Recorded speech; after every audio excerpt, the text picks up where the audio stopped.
Hello students, decimals के अंदर अब हमारा नेक्स्ट टॉपिक है डिवीजन। अब हमें डिवाइड करना है टू डेसिमल नंबर्स। तो फर्स्ट क्वेश्चन है कि अगर आपको डिवाइड करना हो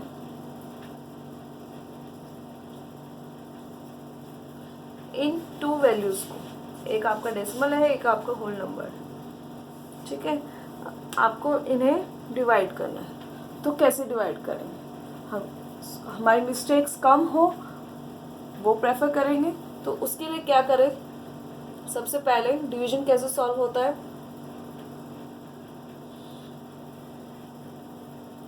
अब यहाँ पर हम पहले इस डेसिमल को रिमूव करेंगे, तो इस डेसिमल की जगह क्या आएगा? 1, और पीछे कितने प्लेसेस हैं? 1 2, तो उन 2 प्लेसेस की क्या हो जाएंगी? 2 0, ठीक है। अब डिवाइड कैसे सॉल्व करते हैं? डिवाइड हो जाएगा मल्टीप्लाई, पीछे वाली वैल्यू हो जाएगी रेसिप्रोकल। ऊपर है 20, अब कहाँ आ जाएगा वो? नीचे, ठीक है। तो कहाँ आ जाएगा? नीचे आ जाएगा, रेसिप्रोकल हो जाएगा। तो हमारे 3 स्टेप्स में हम ये काम कर रहे हैं। फर्स्ट स्टेप क्या है? रिमूव किया हमने डेसिमल। सेकेंड स्टेप क्या है हमारा? डिवाइड को हमने चेंज किया है मल्टीप्लाई, ठीक है। थर्ड स्टेप क्या है हमारा? डिवाइड के पीछे जो भी वैल्यू है उसको हमने क्या किया है? रेसिप्रोकल। तो ये 3 स्टेप्स हम फॉलो कर रहे हैं। अब यहाँ पर अवॉइड करो इस 100 को आप लोवेस्ट फैक्टर में, लोवेस्ट टर्म में कन्वर्ट करना। सिर्फ आप ज़ीरोज़ को कैंसिल करो, ठीक है। बाकी ज़ीरोज़ को यहाँ सेव करके रखो, ये आपको हेल्प करेगी डायरेक्ट आंसर्स निकालने में। अब आपको क्या करना है? 2 को यहाँ डिवाइड करना है 46 से, तो कितना आएगा? 23। तो 23/100। अब आपको देखिए डायरेक्ट आपको आंसर दे रहा है 0.23। अगर आप 100 को कट करने में लगते किसी टेबल से, तो उसमें क्या है, आपका स्टेप्स ज़्यादा हो जाते, ज़्यादा कॉम्प्लिकेशंस हो जाती, ठीक है। कॉम्प्लेक्स बना लेते हैं आप अपने क्वेश्चन को। अब नेक्स्ट क्वेश्चन करते हैं एक, यही 3 स्टेप्स फॉलो रहेंगे हमारे। तो फर्स्ट नेक्स्ट क्वेश्चन है हमारा 68.6 को डिवाइड करना है 1.4 से। तो 68.6 को 1.4 से डिवाइड करना है। स्टेप क्या है? रिमूव। फर्स्ट स्टेप क्या है? Remove decimal. चलिए डेसिमल्स रिमूव करते हैं दोनों साइड्स के। यहाँ था डेसिमल 1, पीछे डेसिमल के बाद 1 प्लेस है तो 1 0। डिवाइड, इसमें भी डेसिमल रिमूव कर दिया, डेसिमल के बाद 1 प्लेस है तो 1 0, ठीक है। अब डिवीजन को हमें क्या करना है? मल्टीप्लाई, और पीछे वाली थर्ड स्टेप क्या कह रहा है? रेसिप्रोकल कर दो। तो पीछे वाली वैल्यू को क्या कर देंगे हम? अब रेसिप्रोकल। अब यहाँ 10 से 10 डायरेक्ट कैंसिल आउट हो रहा है, और अब इसको हम सॉल्व करेंगे तो वैल्यू आएगी आपकी 49। तो यहाँ आपका डायरेक्ट ही आंसर आ रहा है, ठीक है। तो इस तरह से ये क्वेश्चंस को आपको सॉल्व करना है। और करते हैं एक क्वेश्चन, क्वेश्चन नंबर 3 है 36 को आपने डिवाइड करना है 0.2 से। तो ये क्वेश्चन कैसे करेंगे? फर्स्ट क्या स्टेप है? रिमूव करना है डेसिमल। लीजिए हमने डेसिमल रिमूव कर दिया। अब डिवाइड को करना है आपने मल्टीप्लाई, और पीछे वाली वैल्यू को रेसिप्रोकल। तो यहाँ आपका 2 से 36 कैंसिल हो रहा है, और डायरेक्ट आंसर आ रहा है आपका 180। तो ये क्वेश्चंस को आपको इस तरह से सॉल्व करना है, ठीक है। नाउ डिवीजन में आपका स्टेटमेंट क्वेश्चंस करते हैं। स्टेटमेंट क्वेश्चंस में भी आपको मैं एक मेन इम्पॉर्टेंट पॉइंट बताऊंगी कि उसको कैसे सॉल्व करेंगे। तो क्वेश्चन है आपका, F cost of 2 kg potatoes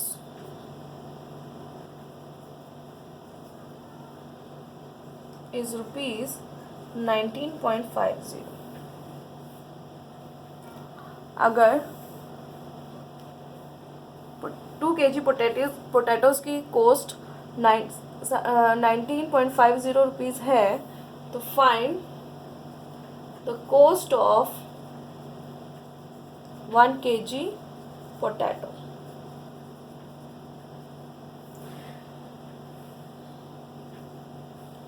तो इस क्वेश्चन में क्या पहले उसने बोला है कि 2 kg पोटैटोज़ की आपको वैल्यू बता दी, 2 से अब वो क्या होगी, वैल्यू कम होगी 1 kg। तो जब भी आपकी 2 से 1 हो जाता है, ज़्यादा से कम हो जाती है वैल्यू, तो हम वहाँ पर क्या करते हैं, डिवाइड करते हैं।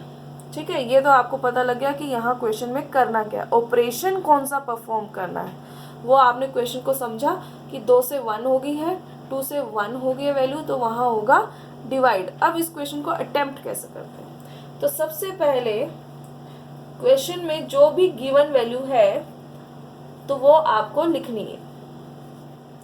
हमें इसके बारे में उसने इंफॉर्मेशन दी है तो हमने उसको लिख दिया।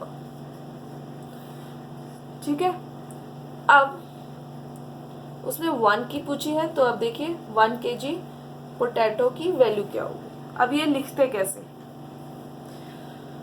सबसे पहले 2 से 1 हुआ है, 2 से 1, 2 से 1 हुआ है वैल्यू, ज़्यादा से कम हुआ है, तो इसलिए यहाँ क्या होगा, ऑपरेशन परफॉर्म डिवाइड। लेकिन कुछ क्वेश्चंस में, यहाँ एक बात नोट करें, कुछ क्वेश्चंस में होता है जैसे 1/4 लीटर से आपका 1 हो रहा है, तो आपको यहाँ लग रहा है कि ये वैल्यू कम है, कम से ज़्यादा हो रहा है। नहीं, कुछ क्वेश्चंस में आपको समझना पड़ता है कि एक्चुअल में वो पूछ क्या रहा है। इसलिए डायरेक्ट आप ये याद रखिए, जब भी 1 के बारे में पूछे, जब भी 1 के बारे में पूछे तो हमेशा डिवाइड होगा। जैसे अभी बताया 1/4 लीटर से 1 के बारे में अगर पूछे, 1 लीटर के बारे में, 1 लीटर के बारे में पूछ रहा है ना, तो डिवाइड करना है। ठीक है, तो ये चीज़। दूसरा लिखेंगे कैसे, 19.50 कहीं नहीं जाएगा, वो इक्वल टू के साथ रहेगा, इसकी पोजीशन आपको चेंज नहीं करनी है। ठीक है, आपको जो भी ऑपरेशन परफॉर्म करना है वो पीछे जाएगा। तो 2 से 1 हुआ है तो 2 से डिवाइड करेंगे। ठीक है, तो इसलिए वो कहाँ जाएगा, पीछे जाएगा, ऑलवेज बैक साइड में जाएगा। अब 2 से डिवाइड, इसका एक कोई एग्जांपल लें, तो 2 स्टूडेंट्स के पास अगर 20 टॉफीज हैं तो 1 स्टूडेंट के पास कितनी होगी, आप सिंपल अपना कैलकुलेशन कर सकते हैं। दोनों के पास कितनी होंगी, 10 होंगी, 10 टॉफीज होंगी। तो आपने किससे डिवाइड किया, 2 से। वो नंबर ऑफ स्टूडेंट्स कितने हैं, 2। ऊपर कितना आता है, किसका आता है, टोटल वैल्यू आती है, और नीचे आता है नंबर ऑफ ऑब्जर्वेशन। कोई भी ऑब्जर्वेशन है यहाँ पे, ऑब्जर्वेशन जैसे स्टूडेंट्स के बारे में बात कर रहे हैं तो वो स्टूडेंट्स आएंगे। ठीक है, उसी तरह यहाँ टोटल वैल्यू, वो वैल्यू हमें पता है, कितने केजी की बात कर रहे हैं, 2 kg की बात कर रहे हैं, तो 2 यहाँ आया। ठीक है, कि 2 से 1 हुआ है तो 2 डिवाइड होगा। अब ये 2 आपका पीछे जाएगा। सॉल्व, डेसिमल रिमूव करेंगे, डिवाइड हो जाएगा मल्टीप्लाई, और पीछे वाली वैल्यू हो जाएगी रेसिप्रोकल। रेसिप्रोकल क्या होता है, न्यूमरेटर में वैल्यू है तो डिनोमिनेटर में, डिनोमिनेटर में है तो न्यूमरेटर में। 0 से 0 कैंसिल करेंगे हम, बाकी हम 10 को, 100 को, 1000 को डिस्टर्ब नहीं करेंगे, हम उसको जीरोस में ही रखेंगे तो फायदा रहेगा। ठीक है, अब 195 और 2 को आप डिवाइड करें, 2 9s 18, 15, 2 7s 14, 1 डेसिमल लगाना पड़ेगा तो 0 5, तो 97.5 आ रहा है, 97.5, लेकिन नीचे एक 10 भी है तो इसको 9.75 हो जाएगा। ये आंसर आपका फॉर 1 kg पोटैटोज के लिए। इस तरह से आपको ये क्वेश्चन सॉल्व कर